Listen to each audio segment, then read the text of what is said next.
भगवतो अरहतो सम्मा सम्बुद्धस्य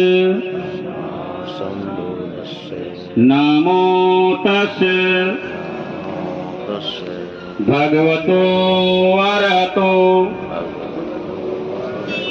सम्मा सम्बुद्धस्य बुद्धं शरणं गच्छामि धम्मं शरणं गच्छामि संघं शरणं गच्छामि द्वितीयम्पि तृतीयम्पि आम भन्ते पाणातिपाता वेरमणि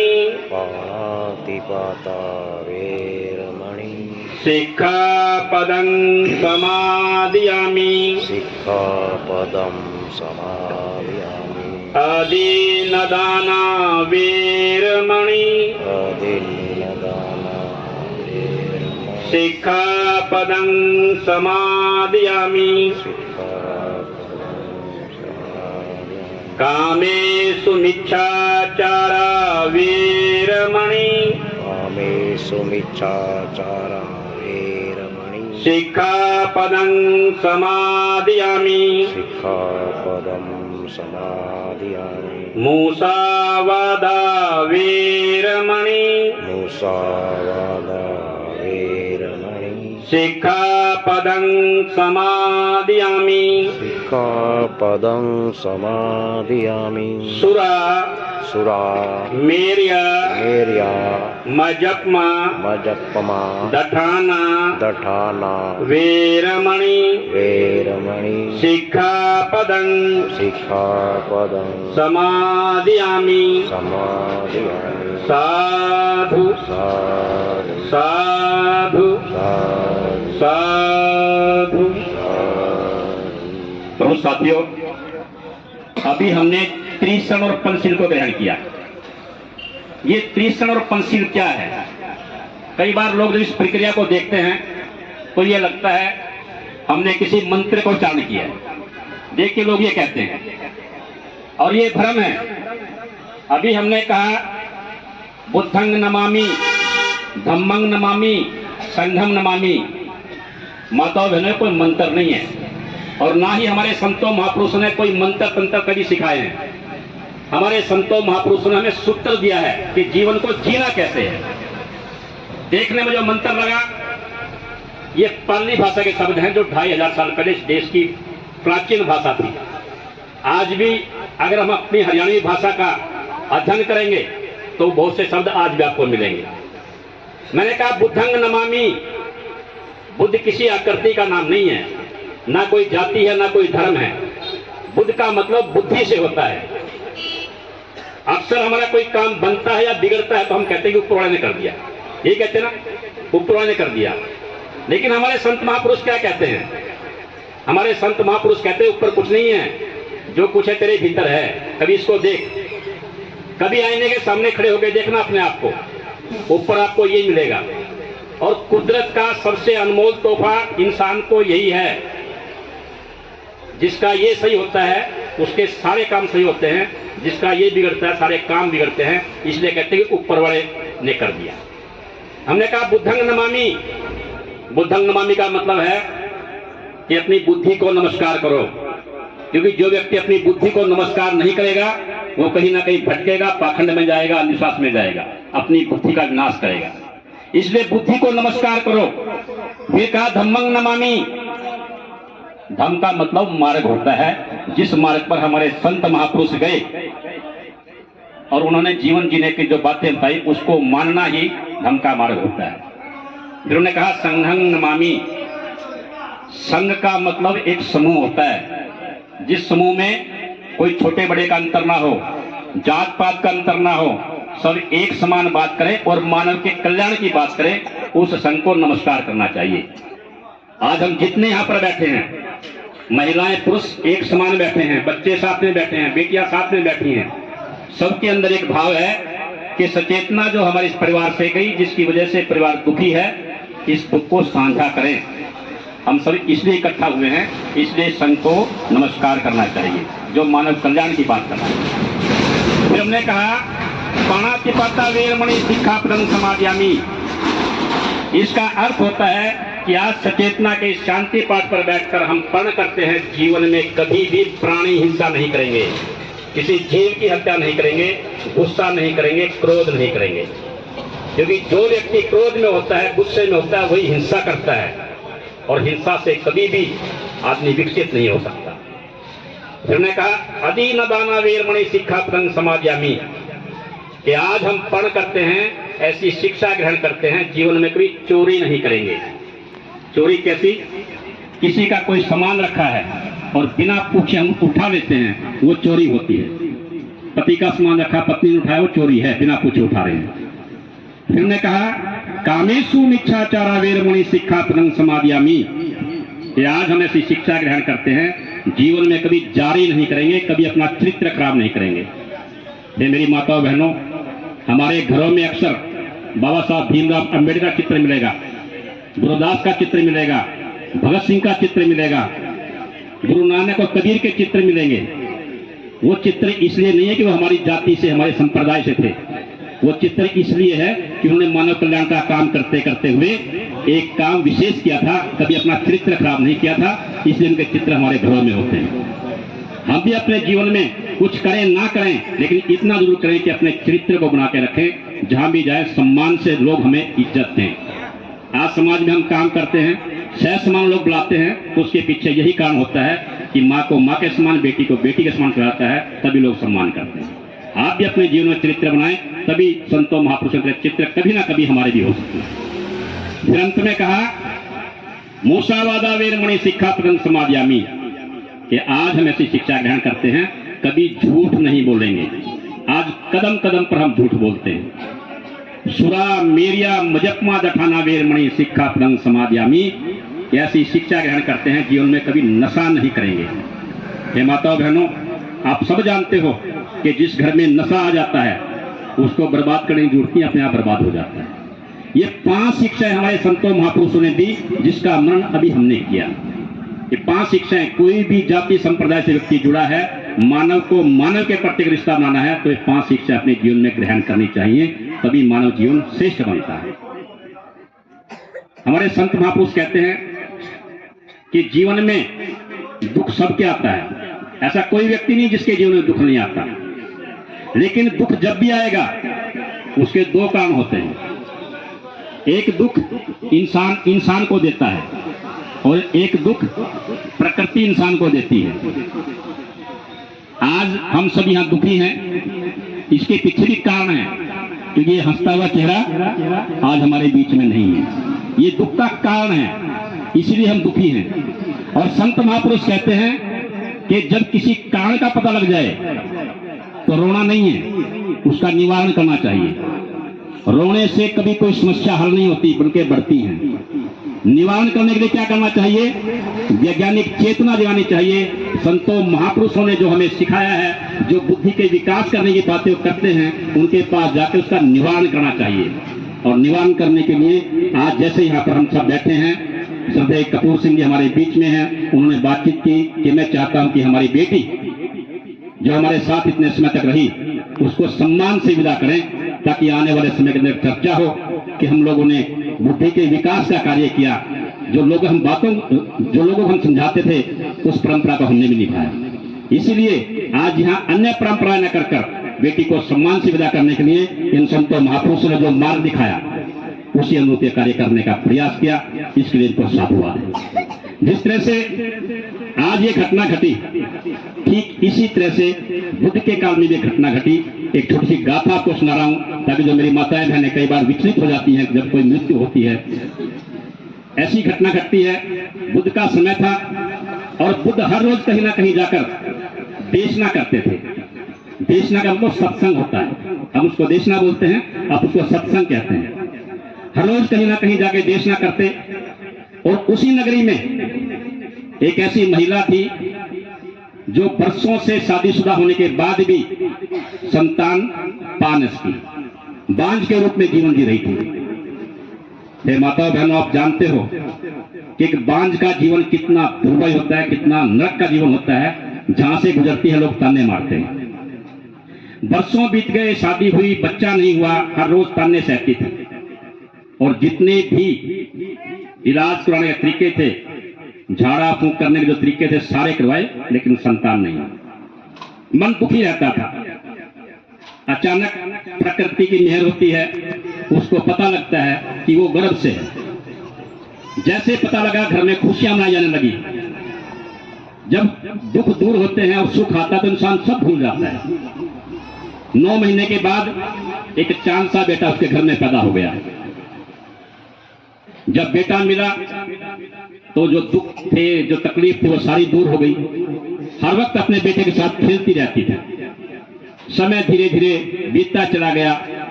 2-3 साल का बच्चा जब हुआ, पहले वो घर में रहता था, अब घर से बाहर निकलना शुरू हो गया। अपने आसपास के जो हम उम्र के बच्चे थे, उनके साथ खेलता रहता था। और आप सभी जानते हो, आज तो गांव विकसित हो गए, शहरों की तरह हो गए हैं। अगर आज 2-2,500 साल पहले की बात करें, घरों के आसपास झाड़ियां होती थी, बच्चे लुक छुपाई का खेल कर रहे थे। अचानक वो बच्चा खेलता खेलता एक झाड़ी में चला गया। उस झाड़ी में एक जहरीला सांप बैठा था। जैसे ही बच्चा झाड़ी में गया, सांप ने डंक मार दिया। मासूम बच्चा, जहरीला सांप डंक जैसे लगा, वहीं पर खत्म हो गया। जो बच्चे उसके साथ खेल रहे थे, उसको ढूंढते वहां पर पहुंचे, और जब देखा ये तो हिल भी नहीं रहा, डर कर भाग गए और जाकर उस माँ को बोले, माँ तेरा बच्चा झाड़ियों में पड़ा है। इतनी बात सुनते ही बुद्धि ने काम करना बंद कर दिया, और जो मोह की ममता थी वो एकदम से उमड़ पड़ी और तोड़कर झाड़ियों में गई तो देखा बच्चा तो खत्म था। लेकिन बुद्धि ने काम करना बंद किया था, उसको उठा लिया और मोह जाग गया। छाती की चपेट के कहने लगी, मेरे बेटे तू मुझे छोड़ के नहीं जा सकता, तेरे लिए मैंने कितनी मन्नतें मांगी हैं, कितने प्रयास किए हैं, जब जाकर तुझे मुझे मिला है, तू मुझे कैसे छोड़ सकता है? तू तो सो रहा है, थोड़ी देर में उठ जाएगा। घर पर ले आई। धीरे धीरे गांव में चर्चा फैली। आस पड़ोस के लोग, जैसे आज हम सभी इकट्ठा हुए हैं, वहां पर इकट्ठा हो गए और सबने कहा कि बेटा अब तो ये मिट्टी बन चुका है, ये हमें दे दे। लेकिन वो मोह में गिरी हुई थी, कहने लगी, नहीं ये तो सो रहा है, थोड़ी देर में उठेगा, मेरे साथ खेलेगा। किसी को भी नहीं दिया। कोई भी मांगने आता, झपट पड़ती, मारती पीटती, लेकिन बच्चा छाती के चपेट रखा, जैसे एक बंदरी अपने बच्चे को चमेट लेती है। पूरा दिन गुजर गया। सबने समझाया कि ये मिट्टी है, थोड़ी देर में बदबू फैल जाएगी, बीमारियां फैल जाएंगी, ये तो गया है और भी कुछ मृत्यु हो जाएगी। लेकिन नहीं मानी। उसी नगरी में बुद्ध सत्संग कर रहे हैं, और सत्संग में जो भी जा रहा है, रोता हुआ जा रहा है और हंसता हुआ आ रहा है। माता बहनों, आप जानते हो कि सत्संग की महिमा निराली होती है। वो अलग बात है कि सत्संग करने वाला किस भाव से करता है और सुनने वाला किस भाव से सुनता है। सत्संग में कमी नहीं होती। वहां सबने देखा कि कुछ लोग जा रहे हैं, और जब आ रहे हैं तो मुस्कुराते हुए आ रहे हैं। एक बुजुर्ग सी महिला उसके पास आई और कहने लगी, बेटी गांव में बुद्ध आए हुए हैं और सबका दुख दूर करते हैं, तू भी चली जा, क्या पता तेरा भी दुख दूर हो जाए। उसको लगा, उम्मीद लगी कि जब सबके दुख दूर हो रहे हैं तो मेरा भी दुख दूर होगा। अपने बच्चे को चमेटे चमेटे सत्संग में पहुंच गई। और सत्संग में जब पहुंची, सत्संग का माहौल आप सभी जानते हो कैसा होता है। आज तो ये बात है, यंत्र धमक धमक ज्यादा होने लगी है, लेकिन जो सत्संग की जो महिमा होती है वो वाणी होती है, सिर्फ वाणी। वाणी से प्रचार होता है। जैसे सत्संग में बैठी, मन शांत हो गया। मन शांत हुआ तो बुद्धि ने काम करना शुरू कर दिया। शांत होकर बैठी, पूरा सत्संग सुना। सत्संग के बाद बुद्ध के पास गई, कहने लगी कि हे बुद्ध, अगर तू मेरा दुख दूर करे तो मैं मानूं, क्योंकि अंधे को क्या चाहिए, 2 आंखें। उसको तो अपने बेटे की ही दुनिया थी, बेटे का कुछ चाहिए नहीं था। कहने लगी कि मेरे बेटे को ठीक करे तो मैं तुझे मानूं। बुद्ध कोई पाखंडिया चमत्कारी नहीं थे। बुद्ध इंसान को देख के उसके भाव से उसका तरीका बताते थे। बुद्ध ने कहा बताओ क्या हुआ। कहने लगी कि मेरा बेटा बरसों की मेहनत के बाद मुझे मिला और आज लोग कहते हैं ये तो खत्म हो गया, जबकि ये तो सो रहा है, इसको उठा दो। बुद्ध समझ गए कि इस बेटी ने अपनी बुद्धि का जो विकास है रोक दिया है, चेतना खत्म हो गई है, इसको जगाना चाहिए। उसने कहा बेटी 2 काम करने पड़ेंगे, अगर तुम 2 काम करोगे तो तुम्हारा बेटा ठीक हो जाएगा। वो तो एकदम से खुश हो गई। उसने कहा बताइए। उसने कहा किसी भी घर में जाओ और अनाज के दाने एक मुट्ठी भर के ले आओ। उसके मन में और आशा जगी, ये तो मामूली सा काम है। वो एकदम से दौड़ पड़ी। बुद्ध ने कहा दूसरा काम भी सुनते जाओ, दाने उस घर से लेके आने हैं जिसमें कभी कोई दुख ना आया। अब वो लेके बेटे को और पास के घर में गई। दरवाजा खटखट किया, अंदर से एक महिला निकल के आते हैं, बूढ़ी महिला। दरवाजा खोला और पूछा बेटी क्या चाहिए। कहने लगी माँ ये मेरा बेटा बहुत बीमार हो गया है और किसी संत महापुरुष ने कहा है कि किसी भी घर से 1 मुट्ठी अनाज के लेके आओ, बेटा ठीक हो जाएगा। उस बुढ़िया ने कहा अनाज के दाने भरे पड़े हैं, भंडार भरे पड़े हैं, कितने भी ले जाओ सारे तुम्हारे, अगर तुम्हारा बेटा बचता है तो। अंदर गई और मुट्ठी भर के दाने ऐसे भींच दिए जैसे इसके अंदर जान है। जोर से भींच ली मुट्ठी और चलने लगी। तभी बुद्ध की बात आ गई कि दाने उस घर से लेके आने हैं जिसमें कभी कोई दुख ना आया। उसने पूछा माँ तेरे घर में कोई दुख तो नहीं आया। जैसे उसने बात कही तो बुढ़िया एकदम से रोने लगी।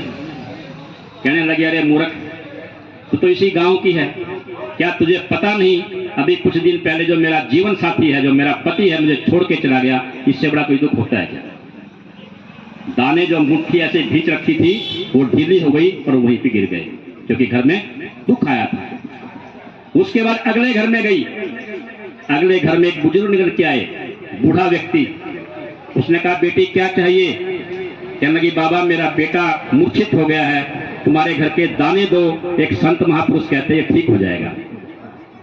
बुजुर्ग ने ही कहा बेटी भंडार भरे पड़े हैं सारे ले जा। जैसे अंदर जाने लगी पहले ही पूछ लिया बाबा तेरे घर में कोई दुख तो नहीं आया। बूढ़ा इतनी सुनते ही एकदम से कांप गया। कहने लगी बेटी तू तो इसी गांव की है, क्या तुझे पता नहीं अभी कुछ दिन पहले मेरा जवान बेटा मुझे छोड़ के चला गया, इससे बड़ा कोई दुख होगा। उस घर से वापस चली गई। अगले घर में गई, उससे अगले घर में गई, कितने घरों में गई, दाने तो सभी जगह मिल गए लेकिन कोई भी ऐसा घर नहीं मिला जिसमें कभी कोई दुख ना आया। धीरे धीरे उसकी बुद्धि ने भी काम करना शुरू कर दिया। उसको बात समझ में आ गई कि प्रकृति ने जिसको जन्म दिया है कि उसको वापस लेना है, इस बात को समझना ही दुख का निवारण है। अब ये बात समझ में आई तो वापस सत्संग में आ गई और बुद्ध की शरण में आकर कहने लगी कि हे बुद्ध आज आपने मुझे सच्चा ज्ञान दे दिया। आपने मुझे सिखा दिया कि इस जीवन में जो भी व्यक्ति आया है उसका अंत एक दिन मृत्यु से होना है। कोई बचपन में जाएगा, कोई जवानी में जाएगा, कोई अंत में जाएगा, जाना सबको है। जिस बोलना है सबे सत्ता सुखी होंतु सबे होंतु चखे मिणो सबे भद्राणि पश्यन्तु मा किंचित् दुःखमागमा सबे सत्ता सुखी होंतु सबे होंतु चखे मिणो सबे भद्राणि पश्यन्तु मा किंचित् दुःखमागमा सबे सत्ता सर्वे सत्ता सुखी होन्तु सुखी होन्तु सर्वे होन्तु सर्वे होन्तु चखेमिनो चखेमिनो सर्वे भद्राणि सर्वे भद्राणि पश्यन्तु पश्यन्तु मा किञ्चित् मा किञ्चित् दुःखमागमा दुःखमागमा साधु साधु साधु साधु साधु। साधु। दुनिया के सभी प्राणी सुखी हों, दुनिया के सभी प्राणी सुखी हों, सभी का कल्याण हो, सभी का कल्याण हो, सभी को कल्याण का मार्ग मिले, सभी को कल्याण का मार्ग मिले, किसी को कोई दुख ना हो। किसी को कोई दुख ना हो। दुनिया के सभी प्राणी सुखी हों, दुनिया के सभी प्राणी सुखी हो, सभी का कल्याण हो, सभी का कल्याण हो, सभी को कल्याण का मार्ग मिले, सभी को कल्याण का मार्ग मिले, किसी को कोई दुख ना हो। किसी को कोई दुख ना हो। दुनिया के सभी प्राणी सुखी हों, दुनिया के सभी प्राणी सुखी हो, सभी का कल्याण हो, सभी का कल्याण हो, सभी को कल्याण का मार्ग मिले, सभी को कल्याण का मार्ग मिले, किसी को कोई दुख ना हो। किसी को कोई दुख ना हो। बुद्धं नमामि, बुद्धं नमामि, धम्मं नमामि, धम्मं नमामि, संघं नमामि। संघं नमामि। आज का शांति पाठ ही संपन्न करते हैं। अब सभी ने बारी बारी से पुष्प अर्पित करने हैं, बेटी को श्रद्धांजलि देनी है और उसके बाद भोजन की जैसी व्यवस्था बनी है सबने भोजन ग्रहण करना है और किसी ने कोई बुर्की नहीं निकालनी है, ये ध्यान रखना, क्योंकि जो जीव चला गया उसके पास कोई भोजन जाने वाला नहीं है। थोड़ा सा वैज्ञानिक चेतना पैदा करो अपने अंदर। जो जीव जब तक था तभी तक उसको जरूरत थी और जब चला गया फिर उसके पास कोई चीज नहीं जाती है। सबकी सांझी बुर्की यहीं पे निकाल देंगे। अन्न को वेस्ट ना करें, क्योंकि अन्न का एक एक दाना कीमती होता है। एक एक दाने के लिए बहुत संघर्ष करना पड़ता है। उतना लेना थाली में, व्यर्थ ना जाए नाली में। सबका मंगल हो। भवतु समंगलम, भवतु समंगलम। सभी पुष्प अर्पित करके अपने अपने कार्य करेंगे। भोजन की व्यवस्था शुरू कर देंगे।